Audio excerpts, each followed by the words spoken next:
Good afternoon. Welcome to Take Your Life Back with Ralf Friedrichs. Today we are going to talk about not Halloween anymore because those 3 editions for this week are over. However, this is somewhat scary in itself. These are the 15 scary facts about Adderall abuse.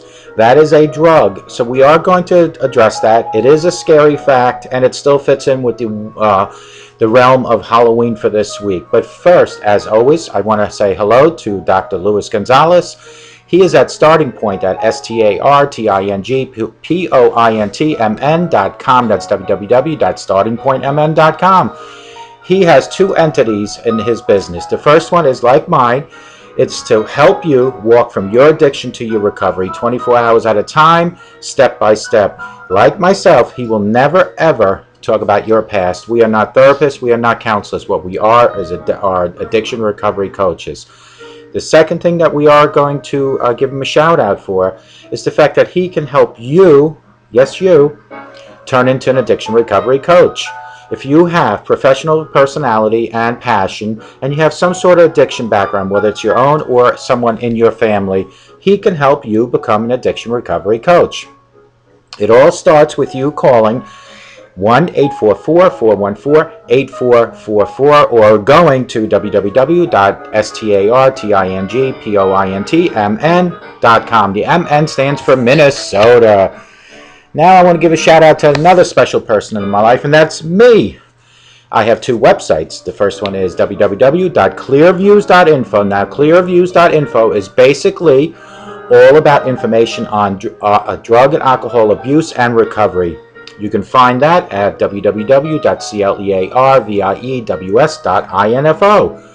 My other side of my business is, like Dr. Luis Gonzalez, I will help you with your addiction from the first state of addiction all the way to recovery. I will walk hand in hand with you 24 hours at a time. Like Dr. Luis Gonzalez, I will never talk about your past. We are, again, not counselors, not therapists, but what we are is addiction recovery coaches.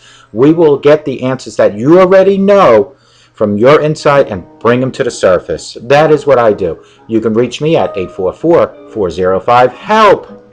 844-405-HELP. You can text me anytime at 631-599-0218. That's Clear Review and clearviews.info. Excuse me, Clear Reform and clearviews.info. Those are the 2 websites. If you notice, both start with the word clear. And the reason I came up with that name was when I first hit rock bottom and I started in my journey, my long journey in sobriety, I started feeling clear in my chest, clear in my head. Things around me became clear. So I said, what can I come up with that will match the letters in the word clear? Community, lessons, empower, addiction, recovery. It is your lessons, my lessons, your neighbor's lessons, different places in the world's lessons. It's our global community. Our lessons will empower addiction recovery. If we all just pitch in and give each other the information that we have learned through our recovery or our addiction, because all of us have faced addiction some sort of way or another, whether it's your own addiction or someone close to you, a loved one, a family member, even a neighbor. You have seen addiction somewhere down the line, and you know what it's like, and you have a story, and your story counts. Let's go right into the 15 scary facts about Adderall abuse. Along with tuition, students swallowing or snorting Adderall, Ritalin, or any other drugs available by prescription, or more likely available via connections with prescriptions, stands as one of the most volatile issues impacting the education system today, particularly at college level, seeing as how society tends to push achievements as to be all of existence.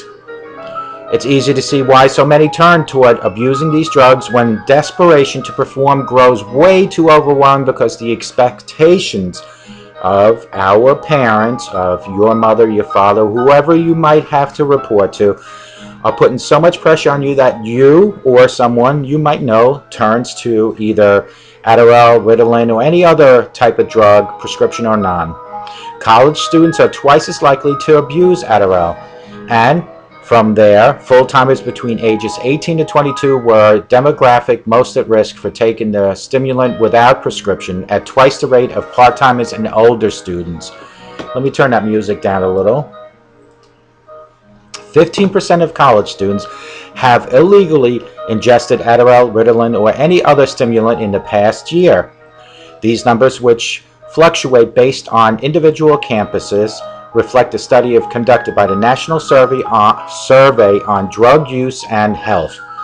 Only 2% of these hold prescriptions. 14% state that their peers have made some offer of money for them to sell some of their prescription drugs to them. So indirectly, what these students are becoming is like drug dealers. Excuse me. Adderall is habit forming. Seeing as how it's stimulant and all, it is entirely possible to form an addiction to Adderall and similar prescription drugs, especially when one starts consuming the pills without a doctor to take possible interactions and other factors of responsible medication into consideration. The risk of both addiction and dangerous potential deadly overdoses increase. Overdoses could lead to heart failure. Even kids using Adderall responsibly and beneath the care of a doctor have still lost lives to stimulant. While no definitive statistics about deaths stemming from the overdose seem to exist just yet, science does know that most severe overdoses result in heart attacks, deadly blood clots, and other circulatory issues, especially when engaging in behaviors exerting too much stress in the heart, just like every other drug of its kind and that might be out there. Overdoses can alter brain chemistry permanently. Overdose survivors still might not necessarily make it out of the incident unscathed. Giving Adderall's chemical nature, the drug can completely change a user's personality with prolonged use. And even if it doesn't directly kill him or her, such a switch can lead to suicidal thoughts and actions. Neither scenario is exactly worth earning a few extra grade points, is it? Just because somebody had told you you should get extra points does not mean, or you should have a higher grade, does not mean you need to turn to drugs to do that. Because turning to drugs, what you're inviting is trouble down the road. You're inviting possibly an addiction. Adderall abuse is most common during midterm and final weeks because that is when the pressure is on you. It is when the pressure comes that you need to reach those midterm grades to continue the education on the course, or at the finals when you need to possibly graduate. Understandable, since college kids feel extra pressure to perform despite balancing numerous responsibilities, and with midterms and finals holding so much clout, the tensions do nothing but mount. Tensions mean stress, stress means God knows what. On the national level, between 30% and 40% of undergrads reported using Adderall and similar stimulants during the strenuous times. 30 to 40%, folks. Some students take it just for recreational purposes.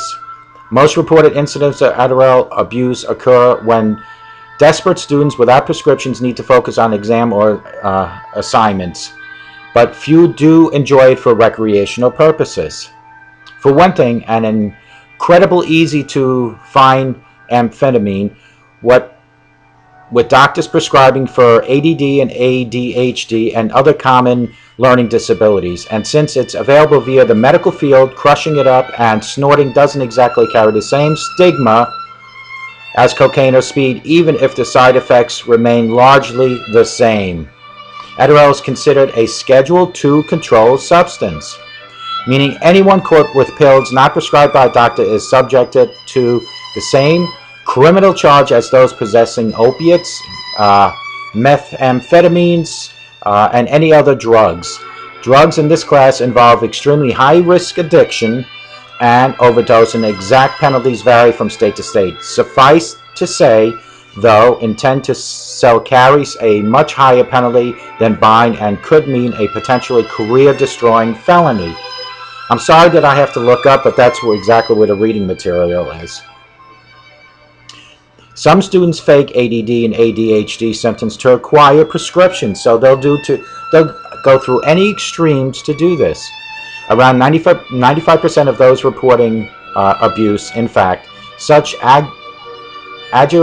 aggravating means receiving prescriptions for dosages much bigger than the brain chemistries can actually handle.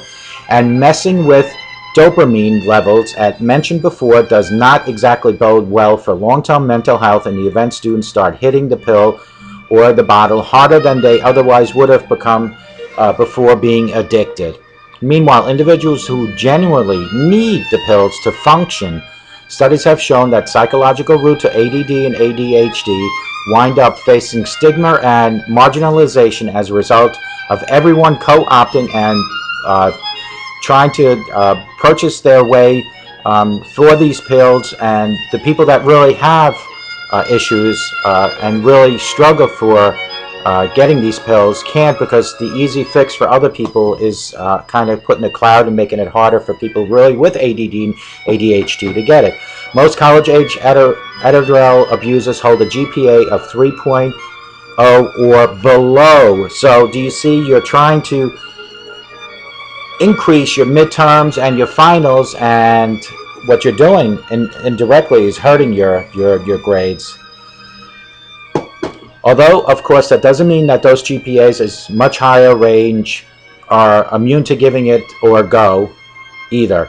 Let me read that again. Although, of course, that doesn't mean those with GPAs in the much higher range are immune to giving it a go either. What makes Adderall, Ritalin, and other drugs so appealing on the campus is how they concentrate focus and render is far easier to cram in all week required of them in society promoting success of all cost.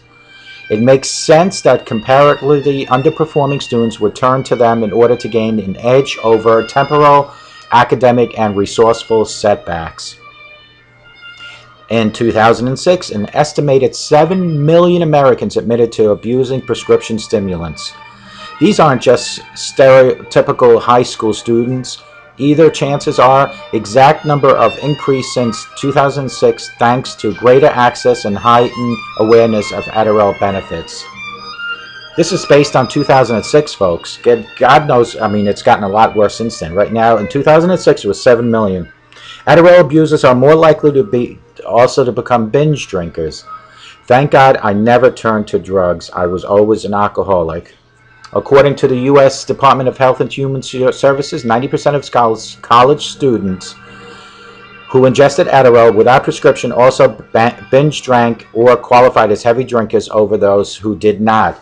These statistics apply to both of age and underage respondents.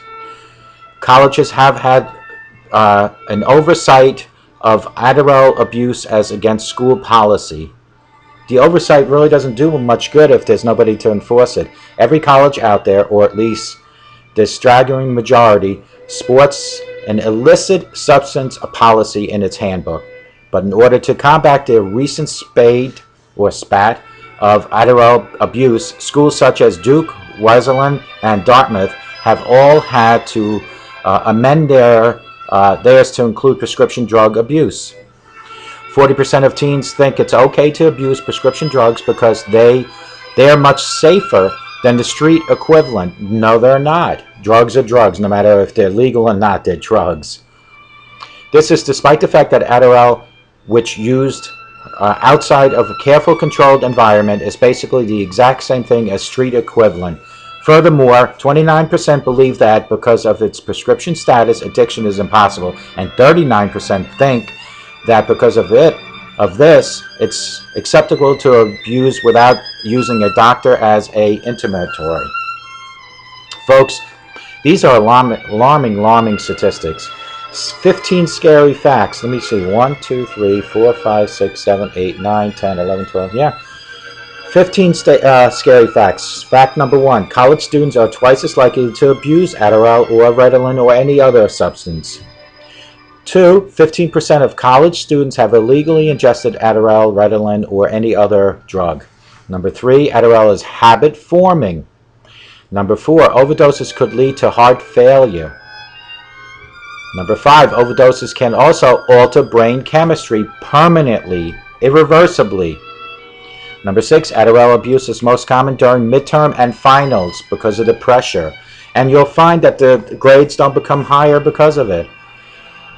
Number 6, some students take it recreationally.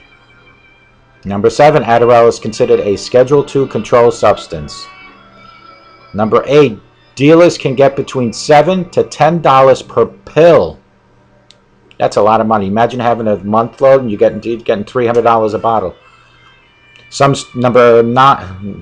Number 9, some students fake ADD and ADHD symptoms to acquire prescriptions. Number 10, most college-age Adderall abusers hold a GPA of 3.0 or lower.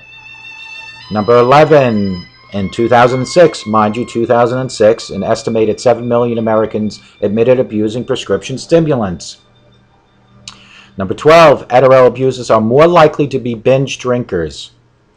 Number 13, number 14, I should say, colleges have had an oversight of their policies to enforce substance abuse, but had to amend their handbook to include prescription drugs. Last, 40% of teens think it's okay to abuse prescription drugs because they feel it is safer than the ones sold on the street. Not true. Folks, this also starts, like we always talk about, in your home, but let's go right into your bathroom. Your home has many rooms. We'll talk about what rooms serve what functions. Let's start in the bathroom. In your bathroom, you have what I choose to call Mr. Medicine Cabinet. I also choose to label him as your legal drug dealer. Whatever you have in your medicine cabinet, if it has some sort of addiction magnet, meaning if you have anybody with an addictive personality in your home or literally has an addiction, you need to beware that whatever is in your medicine cabinet, in the drug dealer in your bathroom, needs to be removed. You should not make it easier for someone with an addiction in your home to have access to it, because all they need to do is to go in your bathroom and take it then. Lock up any addictive magnet, or if you feel that someone with an addictive personality might use the alcohol, rubbing alcohol, or the painkillers or whatever, get rid of it, put it in a safe. Let's walk out of the bathroom and go right into the kitchen. In the kitchen, most kitchens have a dining room table, if not in a dining room. That kitchen should be also considered to be a formal gathering for the family. I realize with today's economy, it makes it tough to have a family night dinner every night, but let's just, in the perfect world, pretend like we could at least have Fridays, Saturdays, and Sundays. If you sit down with your family on Fridays, Saturdays, and Sundays and have dinner, it becomes an open forum and things will be brought up to the surface. Things will come out, and you as the mother, dad, grandparent, or legal guardian can hear what is going on in your children's lives. That will allow you to hopefully nip anything in the butt that sounds suspicious. Let's go from the kitchen into the living room. We need to also dedicate 1 or 2 nights a week for a family get-together night. A night of maybe playing Monopoly or Yahtzee or watching movies, because that is, again, an open forum for you to hear what your children have to say. Bathroom, kitchen, living room is for families to get together. The bathroom not as much, but those other 2 rooms are for families to get together, because what you do in front of your children during those times is how you're going to judge your own character, how you're going to be judged as a role model. So if you're in the kitchen and in the living room with your family and you're playing games or you're having dinner or whatever, and you're doing one of these 4 things, I will, besides many other people, judge you as a bad role model. One of these 4 things. If you drink in front of your children, you're a bad role model. Because how can you in your right mind expect your children not to drink if you're drinking in front of them? If you smoke in front of your children, you're a bad role model. Don't expect your children not to smoke if you do it in front of them. Remember, children have the monkey see, monkey do personality, or monkey see, monkey do personality, and what's the other word I'm looking for? They'll do whatever you do. Remember also, they look at you as their hero. You are a role model, so if you drink and you smoke in front of them, they're going to do that.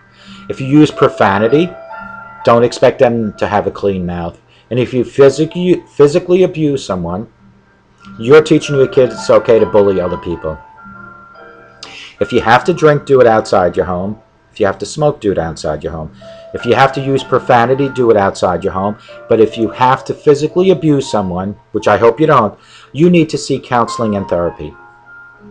And if you're the victim of physical abuse, you need to seek the authorities. I say this all the time. It is easier for the authorities to take your loved one in handcuffs off somewhere for a day or two to seek help.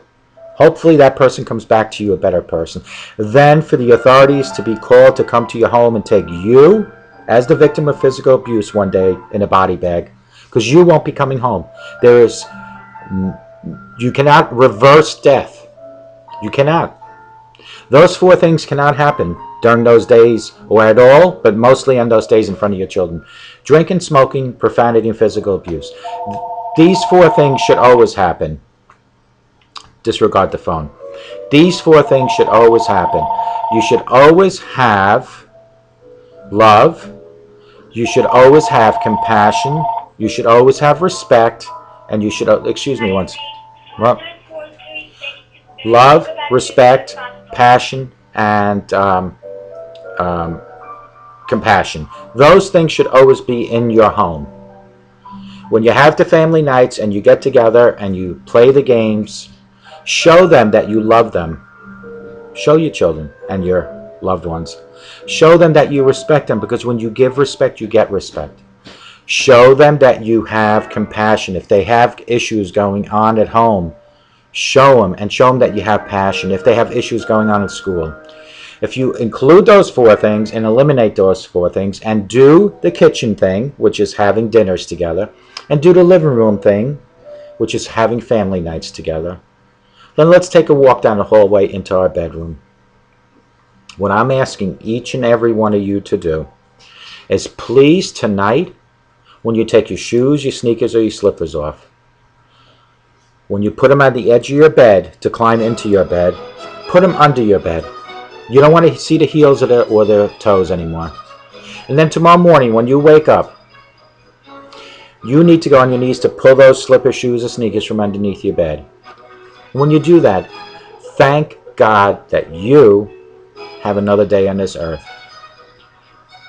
It is sad that I have to tell you this, but it's a proven true fact that every breath you take, there is someone taking their last breath somewhere. It could be within your community, could be within your state, could be globally.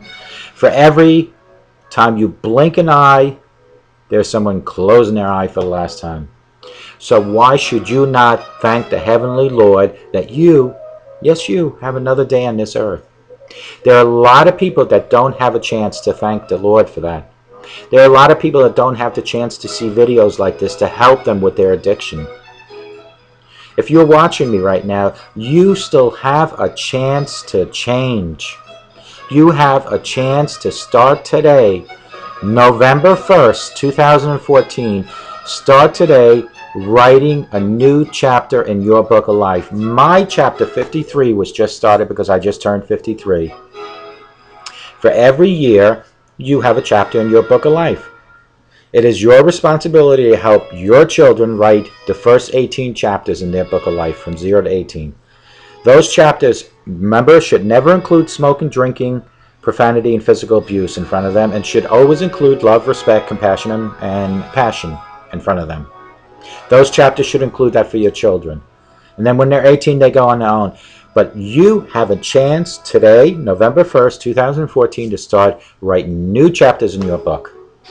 If your chapters have been less than desirable for anyone to read, it is okay. It is the past. It's done.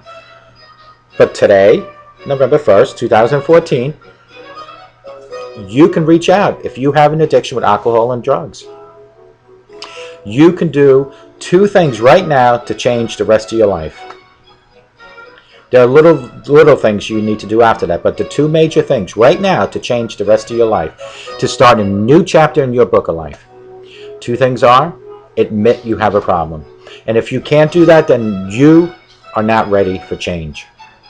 But if you know you have a problem and you're ready for that change, All you have to do is stop denying it, and then the second and most important thing is to reach up to God and ask for guidance and direction. Remember, folks, if you're sitting here and you're watching me and you know that your life so far has been less than desirable, everything seems to be crumbling and falling apart around you, it's because you can't control your life. That is where God needs to come and guide and direct you. God doesn't only have to come in your life for addiction. God should be in your life every day anyway. But remember this. You can have God in your life without any addiction, but you cannot fight addiction without having God in your life. You can't. Proven fact. Ask God to come into your life today. Ask Him for guidance and direction. And then the little things we talked about afterwards, because the two things you've done now, you've admitted you have a problem and you're reaching out to God. The little things that come, the first thing would be an action plan. Because in order to achieve the goal of sobriety, which is your permanent goal, you need to have a plan. You can't just say, I'm going to be sober and that's it. It doesn't work that way. So what is your plan? Well, there are many methods. We're only going to discuss the three that I always discuss. AA has been around since 1936. They have the 12-step program. They have, when you first start off in sobriety, the first 90-90, which means 90 meetings in 90 days. You'll show up for an hour and a half a day. You'll sit in a circle-type atmosphere. You'll exchange stories. You go home. For me, now mind you, I'm not knocking AA because it's helped millions of people. Matter of fact, I have a good friend. Her name is Pam. That's all she talks about is AA. For me, it wasn't good enough. I've always been the type of person that the more I was involved, the more I did, the better I became at it. When you go to college, you can read a book all you want. You can graduate with an engineer degree. But when it comes to the real world, that book doesn't mean anything, nor does that degree. It is what you're learning in the field. So I said to myself, I am going to come up with a method where I'm actively involved constantly. When I do these videos, because I don't produce them, my wife does. When I do these videos, it takes 2 to 3 hours to prepare, an hour to do, and 2 to 3 hours to finish. That's every day. Then I have my websites to work on. Then I have the social media to work with. Then I have all the emails to answer and all the texts and the chats to get to. I am actively involved daily in my addiction recovery. Could be anywhere from 7 to 10 hours. That is the difference between my method and AA. Because my method never gives me an opportunity to not think about my addiction. It's constantly there. Constantly there. Because I have grown to bounds now that people reach out to me, that when they reach out to me, it reminds me who I was and who I am today. And who you can be. AA is one way. My method's one way. You have the treatment center. If you go to my website, www.clearviews.info, right after page 6 is page 7 and the treatment centers. Click on your state and you might find something nearby. If not, go to Google search bar, type in your area, treatment centers, and you'll find something that way. Treatment centers have the 30, 60, 90-day programs. They take insurance, Medicaid. Sometimes they don't take, you might not have insurance. Reach out to the state you live in, see if they offer anything. If not, reach out to me, 631-599-0218. Text me or call me 844-405-HELP, and I will try to help you find something somewhere. No matter what method, whether it's AA and then you want to cross to mine, cross to AA, go to treatment center, come out, do AA, whatever method you do, don't ever put your guard down and think the addiction is conquered, because it won't be. The only difference between not fighting your addiction and fighting is that fighting it, you have learned to live with it. Not fighting is going back into the old ways, which we don't want you to ever do.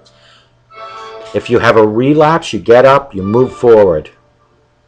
The main goal of whatever method, whether it's mine, AA, or treatment center, is sobriety at the end of the day. Every day, every 24 hours should be sobriety. But I'm telling you, no matter what method you pick, unless you reach out to God, it won't work. If anybody wants to tell you different, they're wrong. Life itself works 100 million times better with God in your life. Fighting addiction works just as strong as life with God involved. Try doing it without God. Good luck. I've tried it 6, 7 times. It didn't work.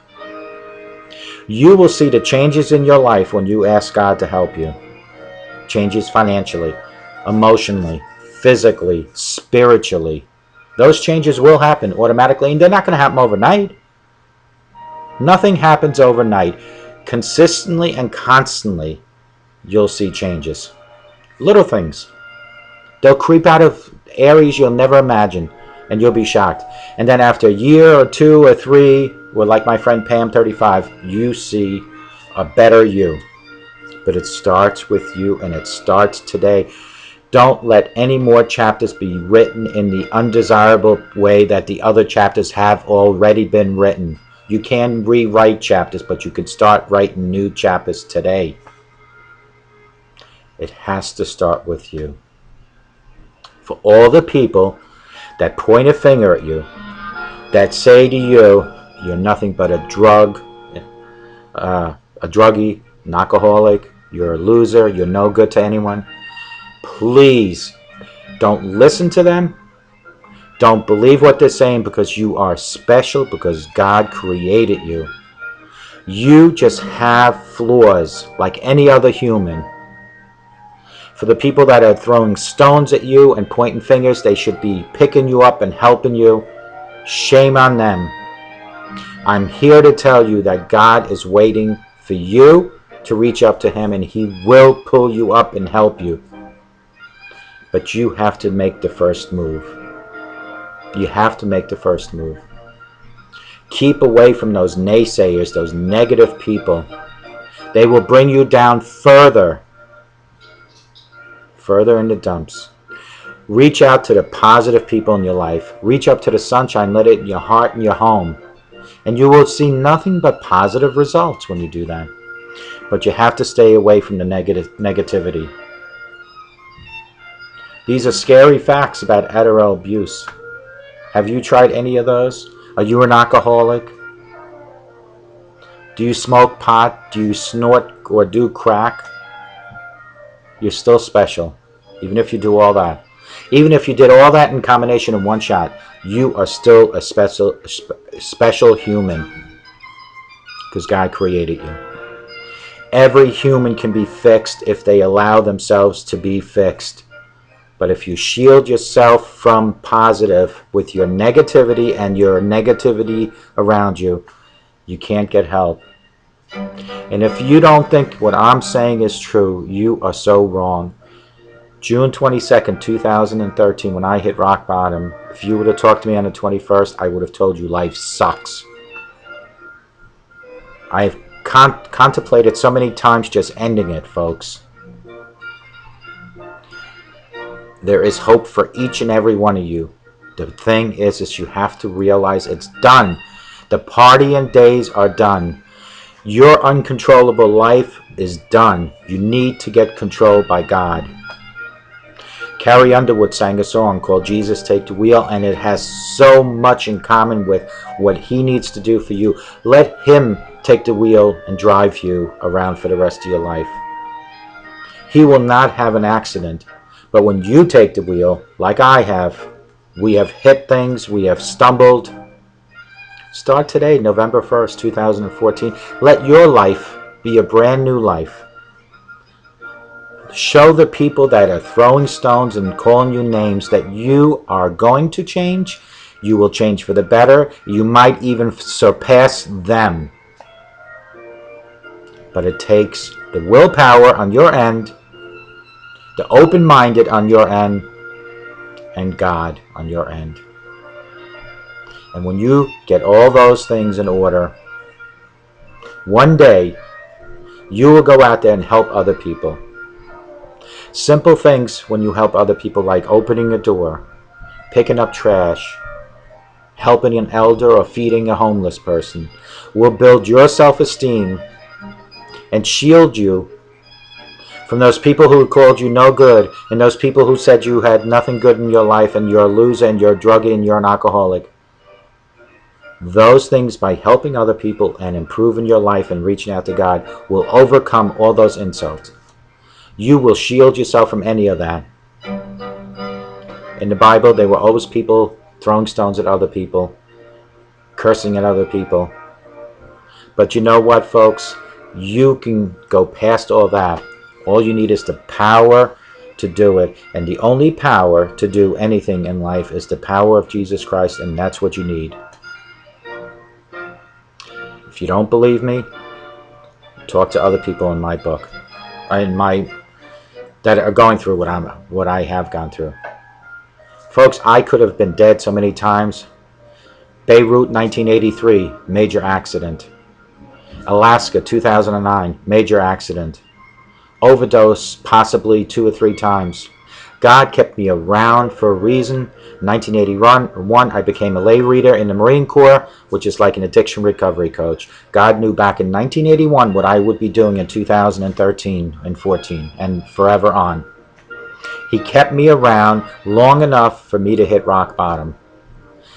God wants you to finally realize that you cannot live your life without Him. He will let you go until you just about reach the end. And then when you reach up and touch Him is when you'll be lifted up and your life will change. That is when you will take your life back. And I'm here to help you take your life back. God kept me around for all these years for this purpose. I've been in the optical field for over 30 years, but I consider that a job.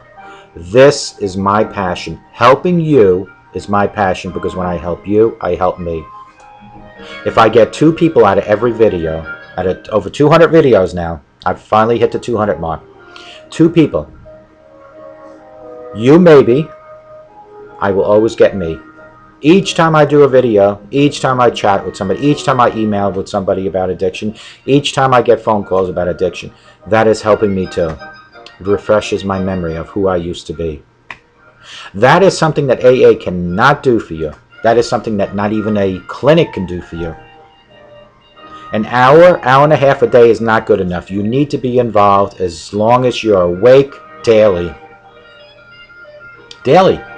Folks, I can go into a liquor shop now and get lotto, no problem. I can go to Applebee's, I can go to any restaurant, be around people drinking, no problem. Why? Because I have the power in here and I have the power from above, the Lord.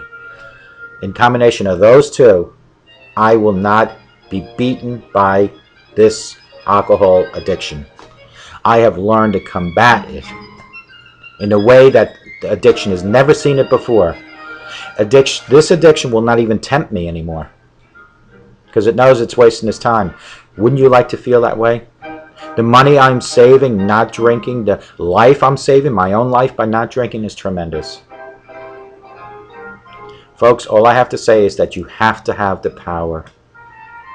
Start tonight with the shoes I told you about, or your sneakers, your slippers. Go push them under your bed, and then tomorrow morning pull them up. Thank God you're alive. Another day in this earth. Remember, let the sun shine into your heart and into your home, and you folks will have nothing but positive results. That I promise you. Nothing but positive results. A sober today, I guarantee you, will make you a better tomorrow for you. And if you believe what I'm telling you in here, it'll be clear out there. Help someone that needs help. Feed someone that needs to be fed. But more importantly, help yourself. And let me help you take your life back. Have a sober day, and God bless you.